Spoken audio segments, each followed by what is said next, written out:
Um, all right, I'm going to go ahead and share my slides and I will go over this with you. So if at any time you don't see what I'm seeing, just let me know. But over the next hour or so, I'm going to talk about how you can better prepare for interviews. So a little bit about interview preparation that you can leverage moving forward with your job search. Um, and, we'll touch on interview etiquette. And the company culture and attire and how to research. We'll then go into some interview techniques such as the summary statement, accomplishment stories, the negative questions like what's your greatest weakness, and then we'll talk about some next steps. So a lot to cover within this time, but want to kind of start off with just some of that interview etiquette that we want to make sure everyone is familiar with or aware of. Now, to your point already, there's a good chance you're going to be interviewed via Zoom because employers are telling us that they're continuing, especially in the initial stages, with virtual interviewing or Zoom interviewing, whatever platform they choose. But you may also be asked to come in person. Typically, that's past maybe the first or second screen when they might want you to come in and meet the team, or the hiring manager might want to kind of get to know you a little bit better.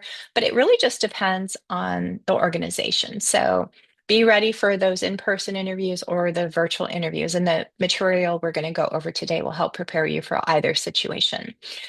So do be clear on the format, right? So when you're approached for an interview, however that is, via email, LinkedIn, or from a job fair or in person, go ahead and ask, what will the interview format be? Some of you mentioned panel interviews.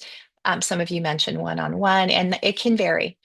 It could be one-on-one, it can be panel, which means more than a few people at a time, all at the same time interviewing you. It can be one after another throughout the morning or throughout the day, virtual or in person. So ask what the format is, who you will be meeting with, and by the way, name and title, because you can do some research and that will help you prepare for the interview as well.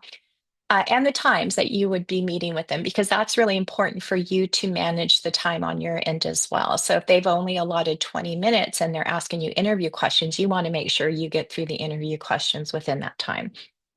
So especially if you're meeting back to back with people. If in person, arriving early is on time. So please don't be late. And you can certainly bring, copies of resumes, even if you're not sure if they'll ask for one. It's always better to be prepared. Any other documentation you may want to have handy, a notebook, a pen, so that you can take notes, um, can do all of that. Okay. Okay, I was just reading the chat there. If it is virtual, practice on the platform. We're on Zoom today, but there are so many different platforms out there. There's Microsoft Teams, there's Google Hangouts, there's different Windows, which I hate, but I said Microsoft Teams. There's just different ones, right? So you want to make sure that you're comfortable on the platform, you know how to navigate it. So download the software ahead of time if you need to. Make sure you practice ahead of time. Ask a friend or ask, maybe the advisors to the program to meet with you. And I understand you do get quite a bit of additional interview preparation and practice. Make a good first impression again in person. You want to be confident, even if you might have those jitters or nervousness. You want to shake someone's hand firmly, although take their lead, especially since we're, still dealing post-COVID with germs. They may not want you to shake hands, but at least, be ready in case they do. Smile, show enthusiasm. I love the comment about how, despite not knowing what to say, you showed that enthusiasm and your prior experience working with kids, and you really were able to obtain the position because you showed that enthusiasm, even though you didn't know what to expect. So that's really important. You have a short period of time to make that good first impression. And after the interview, write a thank you note or a thank you email. Very, very important. Recruiters, hiring managers tell us all the time that really makes a difference. They oftentimes will remember the person who follows up with that thank you note or email. And then just remember, job search process, especially interviewing, it could be multiple rounds. It could take time depending on where the company is and their timeline. You'll want to be patient, but you'll want to continue to show interest. So you can check in every so often, but just be patient. Don't let your nerves get the best of you. So speaking of nerves, I think this is a good place to kind of pause a little bit and give some tips on, you've got an interview coming up. How can you manage those nerves? So we've already said preparation is key. So the more you practice beforehand, the better. And of course, information about the company, the industry, the position. You can get a lot of that information out there and make sure you've looked it over so you know what to expect. I just mentioned doing that preparation in terms of knowing who you're interviewing with and looking at their LinkedIn profiles or their bios so you know at what angle they're coming at the interview with. But there's also some other things that I've done. I know other people have recommended. Moving your body before the interview is going to start, doing jumping jacks to get kind of maybe some energy or walk around the block. There's a pose called a power pose where you can put your hands on your hip and stand like a superhero, even maybe put your hands up. It kind of infuses your body with energy. Maybe some of you do some deep breathing exercises or have done breathing exercises before. That can help calm your nervous system and really get your breath regulated. I actually like to sing in the car on the way to interviews, so that really reduces my nerves as well. So just know between preparation, doing your research, and then acknowledging that you're a little nervous and doing something to get the nervousness out will definitely help. But just know ultimately you want to be yourself and be confident in what you bring to the table and be ready to talk about why you are a good candidate for the position you're interviewing for. Okay, so just wanted to throw that out because I know there was some questions around that. Exploring company culture is really important. Here's two examples. Apple is known as kind of a little bit less formal. We call it Silicon Valley business casual, right? So once you're hired, the dress kind of norm may be a little bit more casual. If you're going after opportunities in healthcare, finance, or even like more executive types of positions, the expectation might be that the culture within the organization is a little bit more formal. If you end up interviewing different parts of the country, like New York, and you're on Wall Street, you can expect to want to be a little bit more formal in your dress. But typically that's after you've got the job, right? So we don't want you showing up for an interview at Apple in a t-shirt and ripped jeans. We say dress one level up. The business casual should be kind of minimum. But if needed, you can wear a nice polo, a nice jacket if you're a gentleman, or, a nice sweater or shirt on the top. And if the Zoom is a little easier because you're just doing waist up, but still dress head to toe. There's actually studies done that say dressing head to toe, even on virtual platforms, really helps with your confidence and your how you project yourself. But definitely think about the culture of the company you're interviewing for and do research. And actually, this is a great place to maybe pause and ask you if you want to explore or research the company culture, what are ways that you feel like you might be able to do that? Anyone have any ideas? And you can feel free to put it in chat or you can unmute. If you had an interview coming up and you really wanted to understand the corporate culture somewhere, how would you do your research? Any ideas? Okay.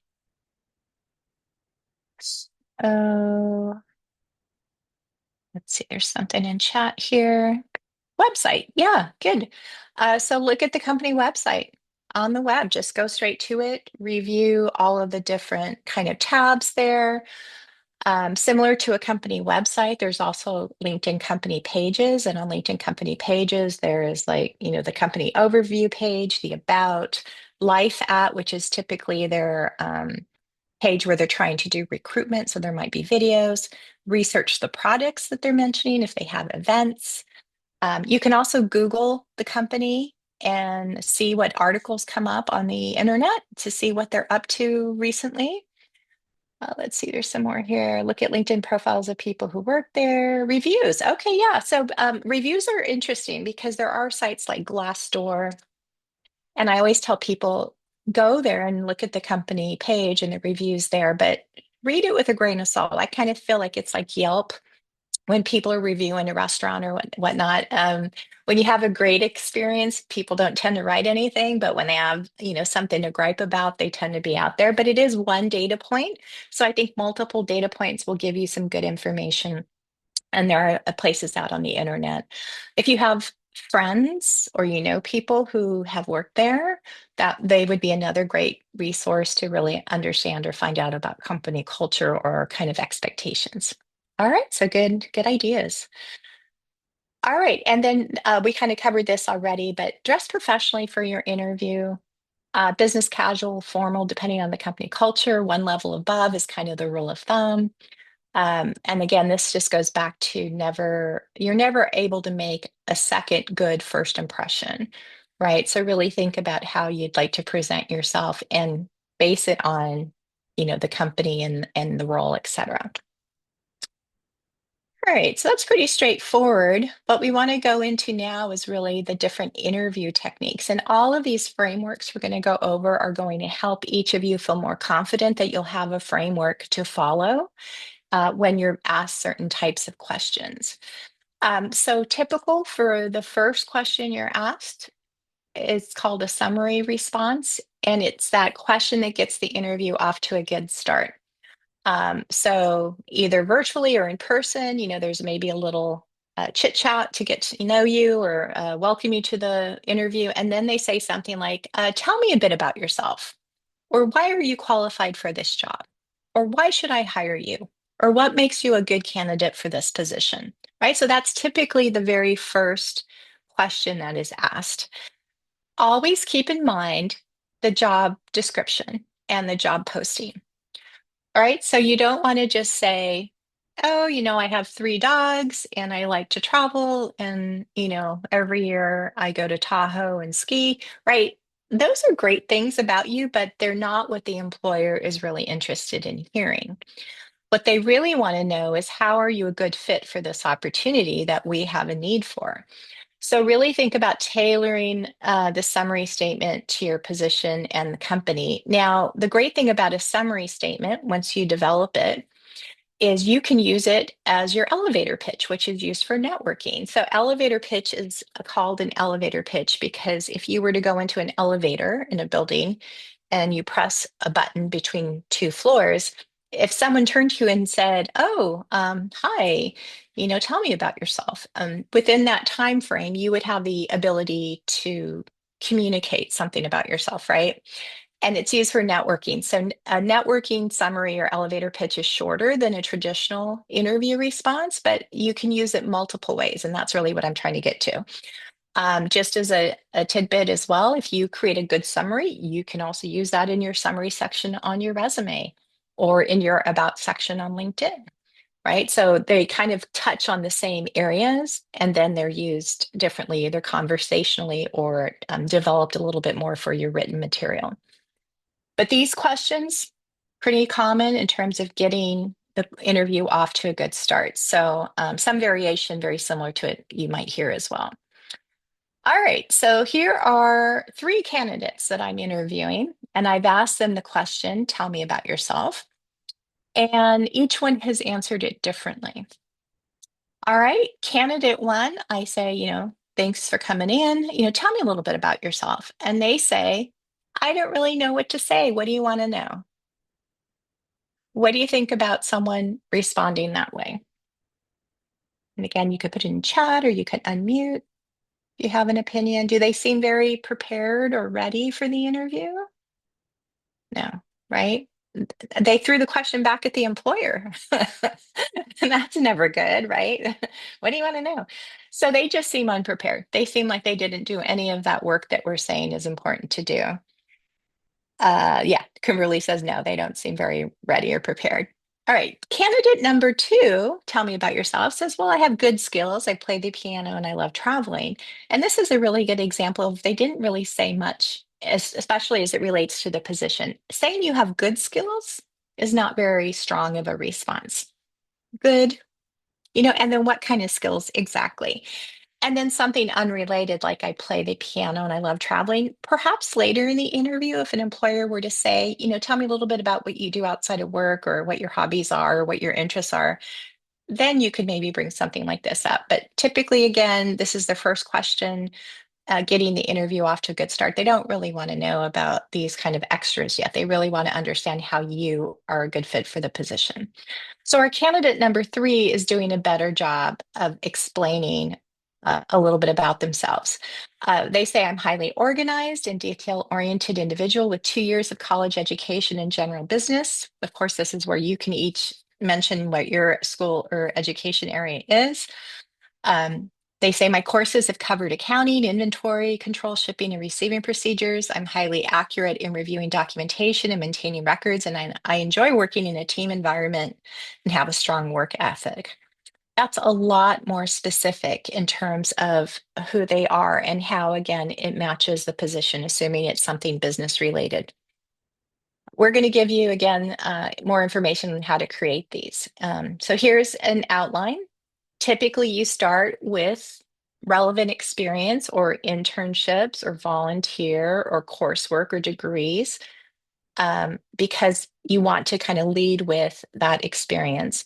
And then if you have specific skills, so if you are applying to a communications role, you would bring forward maybe some of the communications skills you've obtained.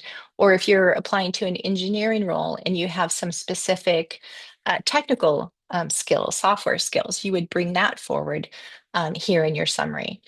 And then those personal qualities are important because, again, what personal qualities you have and how they're a good fit for the position will make an impact to the interviewer who's listening. So if you are going for finance, you're not going to say something like, oh, I'm a creative and big picture person who likes variety, right? Because that's not something that deals with numbers. Numbers is more detailed and more kind of rigid in how things are done.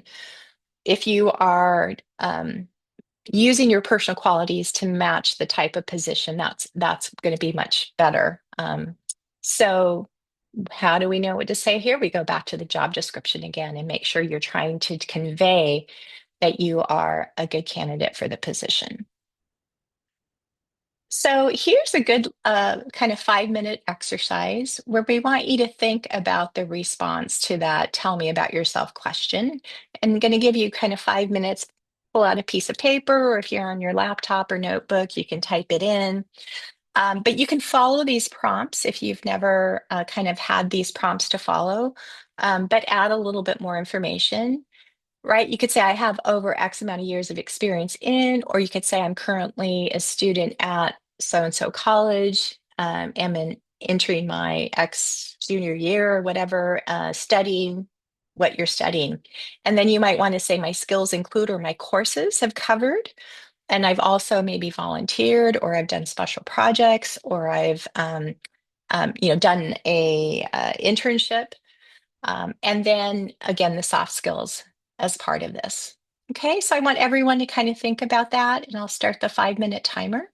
And if anyone after the 5 minutes wants to maybe give an example, that would be great for the class to hear. And if not, that's okay too. But let me go ahead and start the timer, and you can use this as a prompt, but really fill it in based on what you feel you would be applying to and how you can convey this information. Let me start our little 5-minute here.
Okay, we put that alarm in there just to wake everybody up. But I'm wondering if anyone would like to share their sample summary response, just so others in the room can get an idea of how you might put together that response to tell me about yourself. Is anyone brave enough to share? Anyone today? And it's okay. I don't want anyone to feel put on the spot. All right. Well, again, hopefully use this template as kind of a guide. You want to definitely customize it to yourself and fill it in so that you're really getting that interview off to a great start. A little bit later, we'll talk about like how much time is used in the summary. Just don't feel like you have to tell them your entire life story at this very first question, right? Because there's going to be more and more questions asked as you continue your interview. So this is really designed to kind of whet their appetite, get them excited about you so they do ask more questions.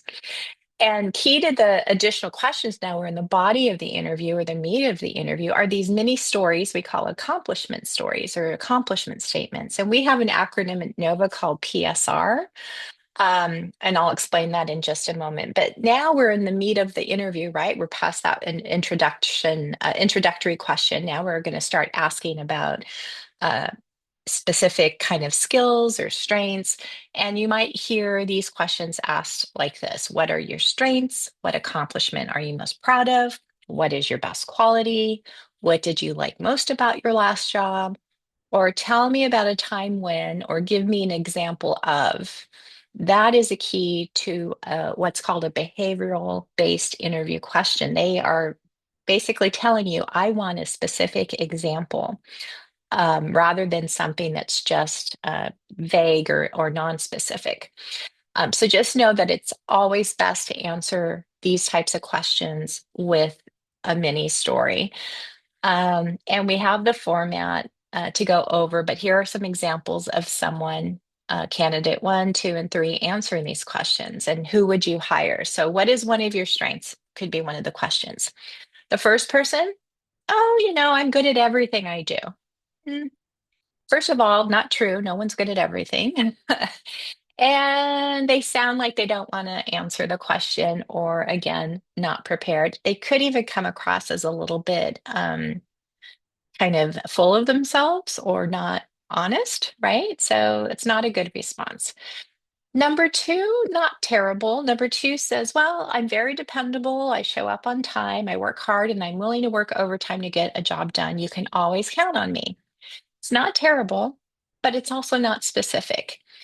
They could just be saying this, but there's no proof, right? How does the employer know they're dependable? How do they know that they're going to work extra hard and be able to get a job done? But it's not horrible. But oftentimes I'll just say on the back end, whether you're aware of it or not, oftentimes there's a scoring matrix, right? There's always usually more than one candidate being interviewed.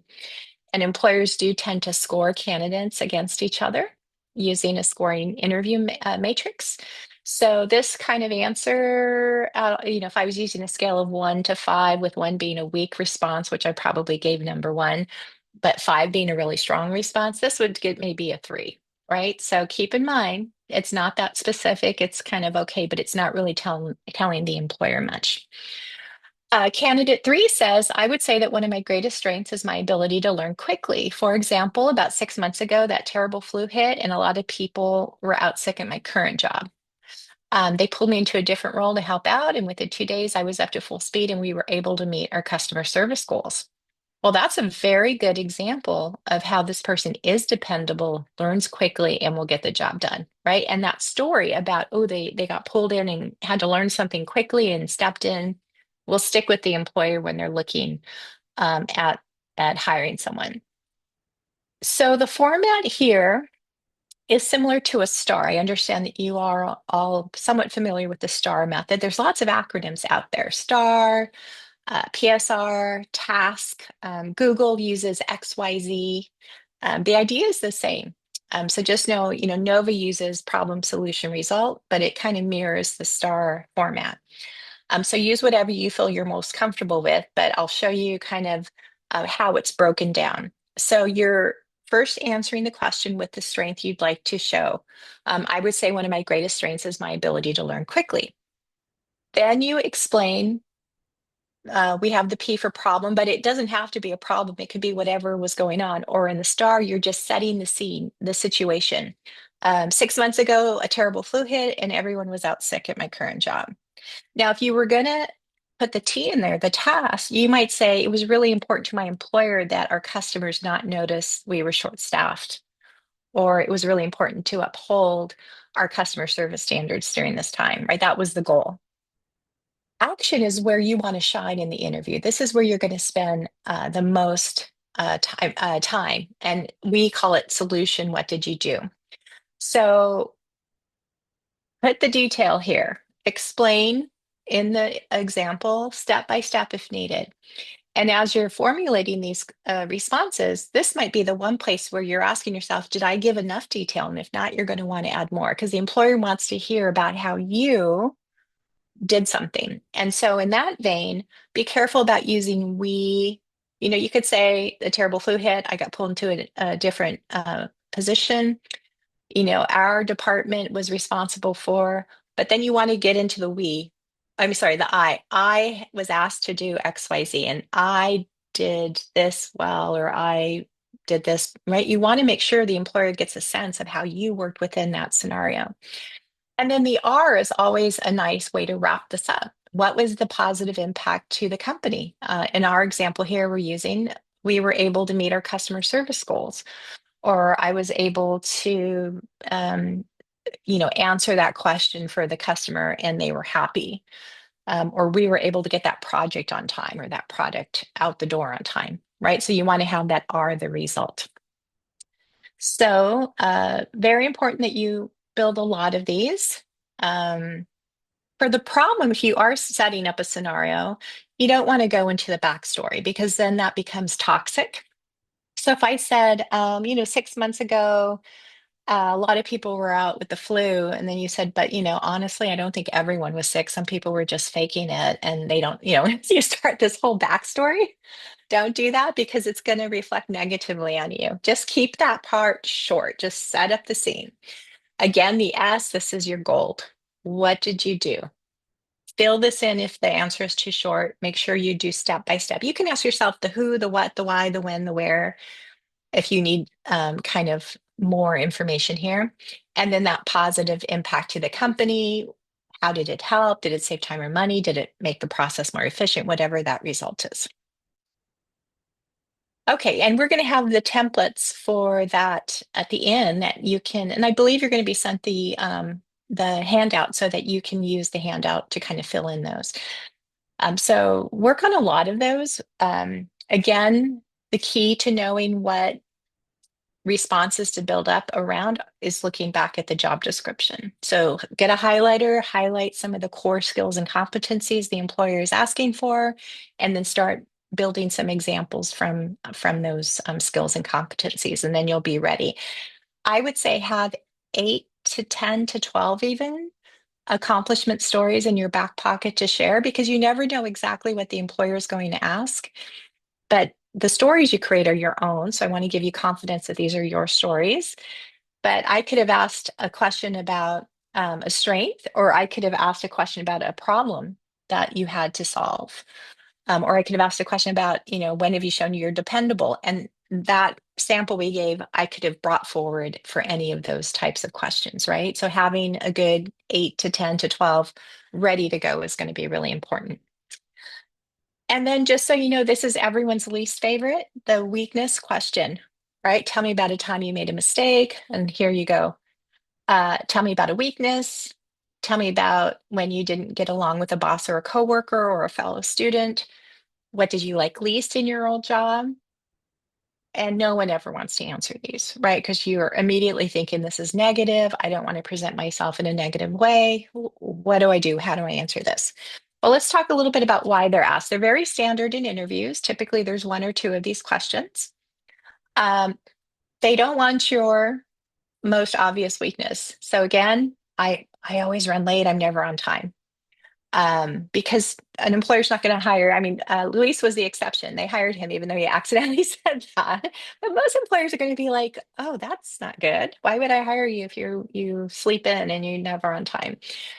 What they do want to know is, how did you learn from that? How did you improve? How have you overcome it? And by kind of fully explaining that weakness as an improvement, a learning, something that taught you something, something that's changed, it comes across as a positive, right? They also might just want to know, how does this person respond to a stressful question, right? Do you start getting all frazzled? Do you get defensive? Um, do you go off tangent here? And that again will be reflective of how you might handle stressful situations. So you want to be very calm in how you answer these, and know that they don't necessarily just want you to be presenting your biggest weakness, but they want to hear again something about how you've overcome it. So again, what is one of your weaknesses? Candidate number one says exactly what Louise said almost. Well, I accidentally sleep in and get places late, but I'll try not to be late for work. In this case, I think, again, it could be considered a toxic weakness. And that whole "I'll try not to be late for work" is not good, because they're not even saying that they figured out a solution to not have it happen again. So you could say, if this person had said something like, "I've got a system now with two alarm clocks and a light that flashes, and I am never late anymore," or something, that would have been much, much better. Candidate two, I don't have any weaknesses, right? They're so afraid to answer, and it comes across as not being honest, not being insightful, not really wanting to give a response. Candidate three says, I learn quickly and I enjoy using the computer, but honestly, I haven't had the opportunity to use Excel much because I'm much more comfortable with Google Sheets. So what I've done is I've done some self-paced tutorials to become more skilled with Excel, and I'm sure with my recent, studies, I'll be able to conquer any Excel projects you throw my way, right? And I didn't read that exactly, but you get the sense there, right? So that's a good one, because it already said, I've taken it upon myself to kind of address this. And, these two programs are similar, right? So they could even say that, I know that Google Sheets is very similar to Excel. And so I went ahead and did some self-paced tutorials on my own to be able to address any Excel projects. So what is the format here? You always start with a positive. People have the tendency to start with their negative, right? So in that positive example, I might have said, if the interviewer said, "Oh, we actually use Excel in our company. Do you know Excel?" If I start with a negative, it sounds like this: "Oh, no, I don't know Excel." Right? And then I've laid what's called an open face sandwich. I've given them the negative first. And you don't want to do that. You always want to start with a positive first. I haven't had, I know Google Sheets really well, and I know that it's very similar to Excel. But I haven't had the opportunity to work on Excel much. What I've done, right? So now you start talking about your improvement development plan. So the formula is, you start with a positive, you slip in the negative, very short, and then you surround it with a positive again. So that when I do mock interviewing with people, typically people just lay out their weakness right first, and then they're trying to scramble to cover it. And what the employer hears is a negative right off the bat rather than the positive. So you want to start with a positive, and with a positive. Um, you're giving two positives and only a small weakness. And that's why the sandwich, it's called a sandwich, because like the bread, the meat, the bread. So keep that in mind. Oh, I got to start with the positive first, and then the slip in the negative. So here's the formula. I really enjoy using the computers, and I learn things quickly. The negative is, I haven't had the opportunity to use Excel. I'm comfortable with Google Sheets. So what I've been doing is working on self-paced tutorials. And you can do the formula where it's positive, negative, positive, positive. So now there's three positives, right? The last one being the impact to the organization. I'll be able to quickly adapt to your Excel projects on the job. So this is how you answer those weakness questions. Start with a positive, slip in the area that you'd like to develop or improve or have, and then surround it by another positive again. All right. Let me just make sure we're doing good on time. Any questions? I'll check chat here. I don't see anything. Any questions so far about the two areas we've covered? The summary, or I'm sorry, the three, the summary, the accomplishments, or the sandwich? All good so far? Okay. All right. So since you are all in school, want to address the question of I have limited work experience, or I don't have work experience, or I've only have unrelated work experience. What do I do when I'm asked these questions, right? So you have the ability to kind of pull things from other experiences. Now, if you do have some paid work experience and you can use that, great, because that's always the easiest to do, especially if it's related. So the fact that some of you did these Facebook programs, maybe it's related to kind of the work you are going into, and you can absolutely use some specific examples from that. Or again, for everyone in the workshop today, something from a past paid experience. Otherwise, these all absolutely count as good examples. So, what about past school projects or assignments? Have you worked on something specific in school that you can pull out and use as an example to answer some of these questions? Perhaps you've volunteered. Could you use some of that volunteer experience to bring forward to answer some of these questions? Maybe you have a passion project or hobby that has made you especially good at something, like marketing, or maybe you're one of those people who kind of sell things on the internet, or um, do, kind of outreach to people, or whatever it happens to be, whatever your passion project is, use that. The last option would be to keep it in the hypothetical, right? Where you would say something like, well, if I was able to utilize my skills in this way, this is what I would do. It's not, again, as strong of a response because it's not a real world example. And remember, on the back end, you might be getting scored in terms of the strength of your response, but it's better than nothing, right? It's better than saying, I don't know, I don't have an example for that. Um, but this is kind of, again, good information to realize you can use moving forward for your interview responses. So you all are young. I wouldn't expect you to have a lot of work experience, but perhaps you do have like summer jobs or jobs you took during the school year, or part-time jobs, or if not, I'm sure there are school projects, assignments, volunteer. I think most schools require volunteering, or things you just like doing on your own that really showcase some of those strengths that you can bring forward. All right. So, any questions around this? Okay. So the other question I think Luis threw out at me to maybe address was, what if you get stuck? Now, everyone does. It's like deer in the headlight. Your brain freezes for that moment. You might start getting nervous. Oh my goodness, I didn't expect that question, or I know I have a response for that, but my brain is freezing. I'm in the hot seat. Oh my goodness, what do I do? Right? So take a deep breath. I think that's what's first important, is just take a deep breath, and then know there are some tips or tricks you can use.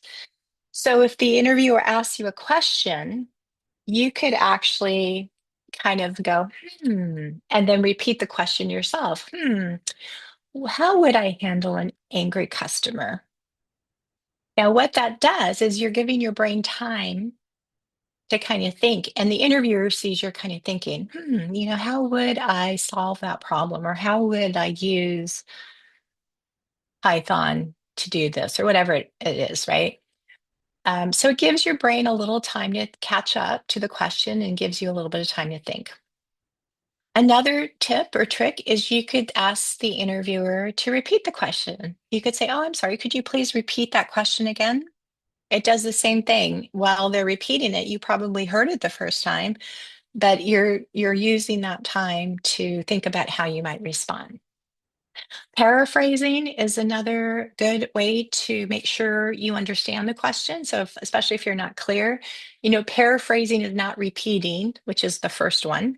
Paraphrasing is capturing the essence of an idea and sending it back to the person so you can check in and make sure there's understanding between what they want and what you are going to answer.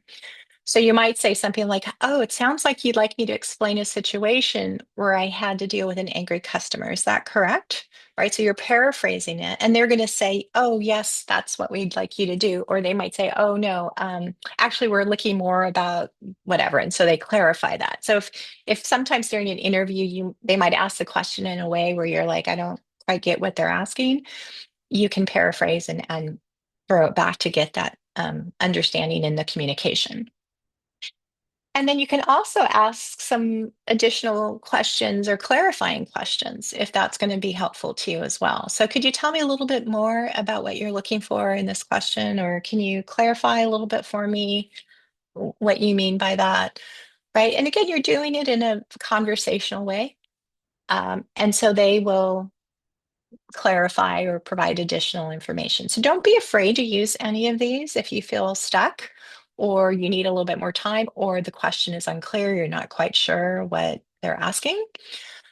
All of these will either give you more time to think about your response or give you more information that makes you better able to respond because you have a clear understanding. All right, let's see here. Here are some next steps that you can follow. And this would be just going back through what we've covered already. So, usually you start with the job description, right? The description of what the employer wants from the job seeker or the potential hire. And again, I oftentimes will print this out and just highlight the core skills or what's important. What are they asking for? Job descriptions can be short or they can be several pages, but if they're long, they typically repeat things over and over again. So you'll get a sense of, oh, this person's really looking for someone who's comfortable handling difficult situations or collaborating with teams or has good communication skills or is, skilled in these hard skills or whatever it happen to be. So underline them. And then think about how might I develop my responses based on these requested skills. So remember the summary statement. Don't tell them your whole life story. You're going to kind of follow that format. And it's going to be about and I don't want anyone to time themselves because that's when you get nervous, but it's going to be about a 1 minute, 2 minute response. Um, know when to cut it off. And again, if you follow the format, it'll be a nice comprehensive response to get the interview off to a good start. Those accomplishment stories, those mini stories that you're going to again build under what the employer is looking for, those are longer because remember what you did, how you handled the situation, or the steps you took is really where you want to shine. So give enough information so that they have a nice, again, comprehensive story. Practice these. Oftentimes the person you're practicing with will say, "Oh, that's great. It's clear. I got a good picture of what you did." Or they might say, "Oh, there's some data missing here. Can you add this or add that?" Or again, on the other end of the spectrum, they might say, "Oh, that's just entirely too long. You went in three different ways, right? You need to shorten it up a bit." But these are a few minutes long. And then those negative responses for the sandwiches, short. Keep them short. There's no reason to go on and on about those. You start with a positive, you address the negative, you surround it by a positive, you move on. 30 seconds or so for these. Now, there is a web link, which I'll show you in a moment, for common interview questions, which you're welcome to get from our website. And then also questions to ask the interviewer, which I'm going to show you on our website as well. So give me just a moment to show that. But before we do that, I do want to let you know that there are 3 templates here that you can, again, fill out when you get the copies. We did the summary response together. So maybe you got a draft going or you're feeling good about it. Again, practice it, review it.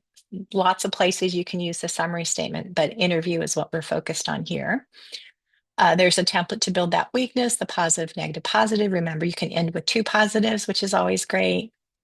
And then there's a template to build one of your, oops, hold on just a second. Let me see what's going on here. What is one of your strengths, right? So list the strength out and then you can follow the task formula or the PSR formula. They're very similar. Okay, I know that there's at least two or more people in the room who are technical, have CS backgrounds, engineering backgrounds, and we did want to give you some resources for our technical interview resources. And so if you select this link when you get the copies, and are you seeing our web page now on my screen? Okay, good. So we have whiteboarding tips and tricks, and this is related to a class that we teach at Nova. But what you want to do is kind of read through these whiteboarding tips and tricks, and then you want to look at these resources here. So we have all kinds of resources. You're probably already on places like LeetCode. Hopefully you have a GitHub account already.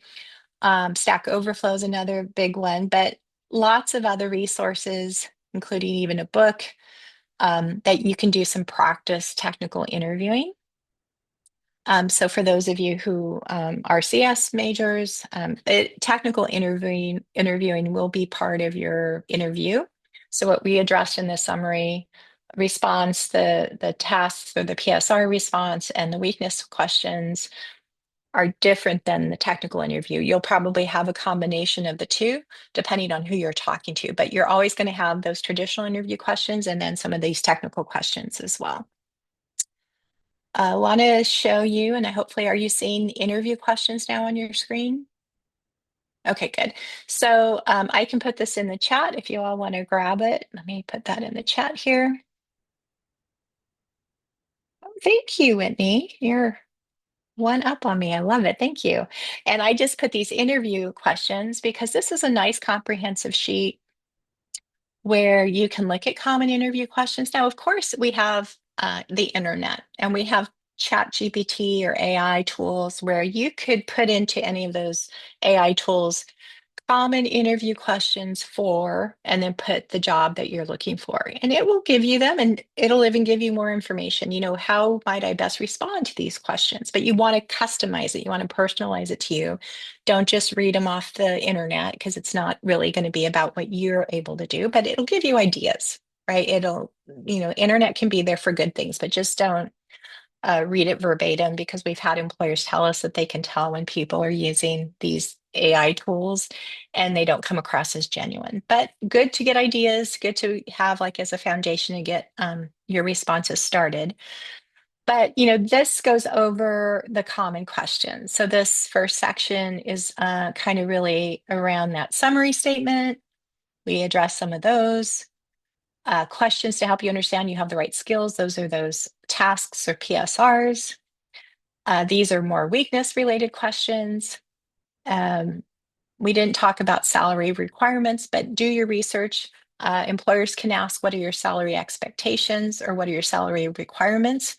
So you just need to know the data for that career field in your area of work and specific to the geographic region in which you're going to work, because in the heart of the valley here, where I'm at, sounds like some of you might be somewhere else. The wages are different than Southern California, than Texas, you know, different places. So just keep in mind knowing your salary expectation based on market rate. But here are some questions you can ask the employer. So typical at the end of an interview, the employer says something like, "Oh, thank you so much. You know, do you have any questions for us?" And you can use the internet or chat GPT to ask what are some good questions I can ask based on this position.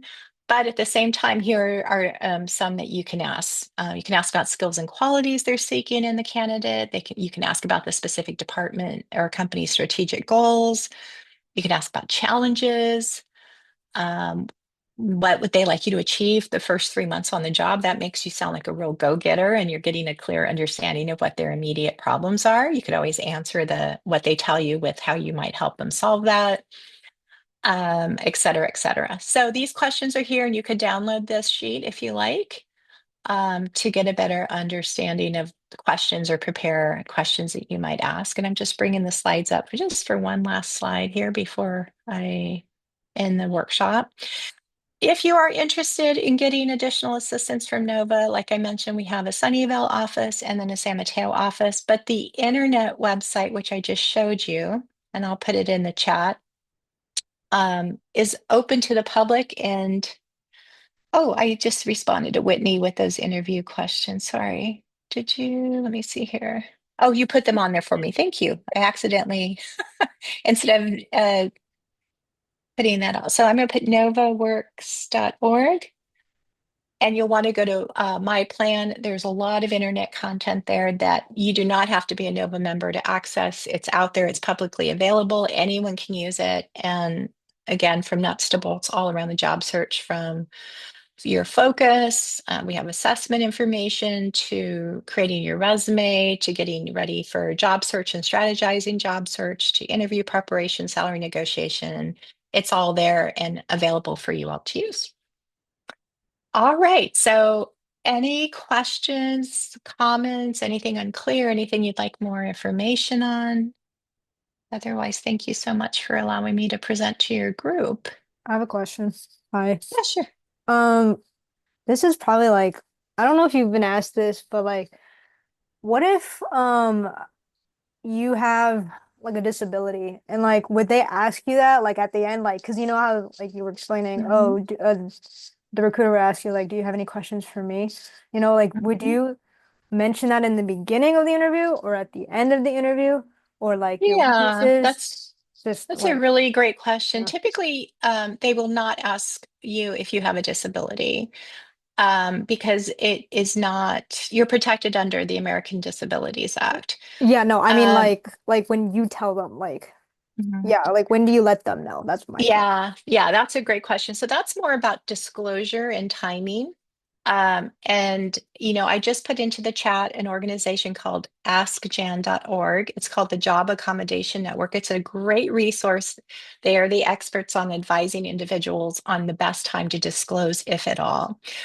Typically, though, you would not disclose until you were hired and you were requesting an accommodation of some sort, because again, you're protected under the American Disabilities Act. I have had individuals I've worked with who have chosen to disclose earlier because they're asking for some accommodation in the interview process, maybe more time, or they want the questions written out ahead of time. So they prepare for them better. Maybe if there is like an exam, not an exam, but like a technical um, requirement that they do a technical test, they're requesting more time for that. It's definitely something to think about. Is it going to be, do I want to disclose early because there's a reason, or do I want to wait until I'm hired, and then request that accommodation, which is due to me within reasonable accommodations, right? So the question typically is, can you do the job that we're hiring for with or without an accommodation? And if you're applying to jobs that you can do, I wouldn't worry about it. I would say, yes, I can apply to, I can do this job, right? So most people choose to disclose after hire. But again, I have worked with people who have chosen to disclose earlier for various reasons. That Ask Jan website is phenomenal because you can reach out to them and get some additional support around what you're thinking in terms of disclosure and when might be the appropriate time to disclose, or work with someone you trust, like a counselor. um, but I wouldn't use it as my weakness response. There are two times where you might, depending on the company you're applying to, where you might see a sheet asked for you to disclose. One is if it's a federally funded organization, either through like a NGO or a government entity where they receive federal funding. There is something called a workforce tax credit.